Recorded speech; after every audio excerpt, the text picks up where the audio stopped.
আজকে তৈরি করছি মাছ ভুনা। তবে জটপট মাছ ভুনাটা যারা নতুন রাঁধুনি তাদের আজকে অবশ্যই এই রেসিপিটা কাজে আসবে। প্রথম থেকে শেষ পর্যন্ত দেখার জন্য অনুরোধ রইল। 4 থেকে 5 টেবিল চামচ তেল দিয়েছি, পেঁয়াজ কুচি দিয়েছি, এখানে তেজপাতা দিয়েছি, আদা বাটা রসুন বাটা হাফ চামচ করে দিয়েছি। একটু লাল করে ভাজার পরে দিয়ে দিচ্ছি এখানে মশলা আগে থেকে ভিজিয়ে রেখেছিলাম। মশলাটা যখনই আপনারা ভুনা করবেন মশলাটা ভিজিয়ে রাখবেন, সুন্দর একটি বাটা মশলার ফ্লেভার আসবে। হলুদ গুঁড়া, মরিচের গুঁড়া, ধনিয়ার গুঁড়া, জিরার গুঁড়া হাফ চামচ করে ভিজিয়ে রেখেছিলাম। এখন খুব ভালো করে মশলাটা কষিয়ে নিলাম। দেখতে পাচ্ছেন মশলাটা কিন্তু খুব ভালো করে কষানো হয়েছে। আমি ঢাকনা দিয়ে ঢেকে কষিয়ে নিয়েছি, পরিমাণ মতো লবণ দিয়েছি। এখন আমি রুই মাছের বুকের অংশটা খুব ভালো করে ধুয়ে পরিষ্কার করে নিয়েছি। মাছ রান্না করার আগে চেষ্টা করবেন গরম পানি দিয়ে ধুয়ে পরিষ্কার করার জন্য। এখন আমি মাছটাকে নেড়ে চেড়ে কিছুক্ষণ কষিয়ে নেব। তারপরে আমি এখানে দিয়ে দিচ্ছি টমেটো।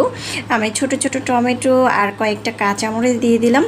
দিয়ে এখন আমি একটু কষিয়ে নেব খুব ভালো করে। চুলার আঁচটা এই পর্যায়ে কমিয়ে দিয়ে মাছটা কষানোর চেষ্টা করবেন। তারপরে দিয়ে দিচ্ছি পানি। সবসময় আমি গরম পানি দিয়ে থাকি, আপনারা চাইলে ঠান্ডা পানিও দিতে পারেন। তবে গরম পানি দিয়ে তরকারিটা রান্না করলে তরকারিটা খুব ভালো হয় এবং রান্নাটা খুব ভালো কমপ্লিট হয়, মজা হয়। এখন আমি পানি দিয়ে ঢাকনা দিয়ে ঢেকে রেখে দিচ্ছি। এখানে 3 কাপের মতো পানি দিয়েছি, যেহেতু হালকা ঝোল রাখবো, ঝোল ঝোল খাবো সেই জন্য। এখন দিয়ে দিচ্ছি ধনেপাতা কুচি। ধনেপাতা কুচি একটু বেশি পরিমাণ দিচ্ছি, যেহেতু এখন প্রচুর পরিমাণ ধনেপাতা আছে।